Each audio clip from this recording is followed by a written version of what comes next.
சிக்கல் என்றதும் சிங்கார வேலவன் நினைவுக்கு வருவான். நாகப்பட்டினத்தில் இருந்து மேற்கே 5 கிலோமீட்டர் தூரத்தில் சிக்கல் இருக்கிறது. சிக்கலில் வேல்வாங்க செந்தூரிலே சம்ஹாரம் என்பார்கள்.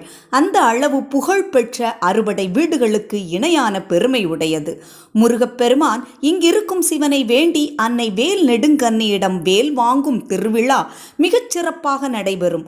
அப்போது முருகப்பெருமானுக்கு வியர்வை வெளியேறுகிறது. அப்படி ஒரு அதிசயம் ஒவ்வொரு கந்த சஷ்டி அன்றும் நடக்கிறது. வேலை வாங்கிய வேலவன் திருச்செந்தூர் சென்று மீண்டும் சிக்கலுக்கு வந்து சிவனின் அறிவுரைப்படி சிங்கார வேலவனாக அமர்கிறார். இம்முருகன் சிலையை செய்த சிற்பியின் வரலாறை கேட்டால் நமக்கும் வியர்வை வெளியேறும். சிற்பியின் கண் பார்வையையும் பெருவிரலையும் இழந்த பின்பும் 8 குடியிலும் எண்கணிலும் சிலை வடித்துள்ளார். இந்த ஆலயத்தின் முழு வரலாறையும் தெரிந்து கொள்ள கீழே காணொளியை சேர்த்துள்ளேன். நன்றி. சிவாய நம.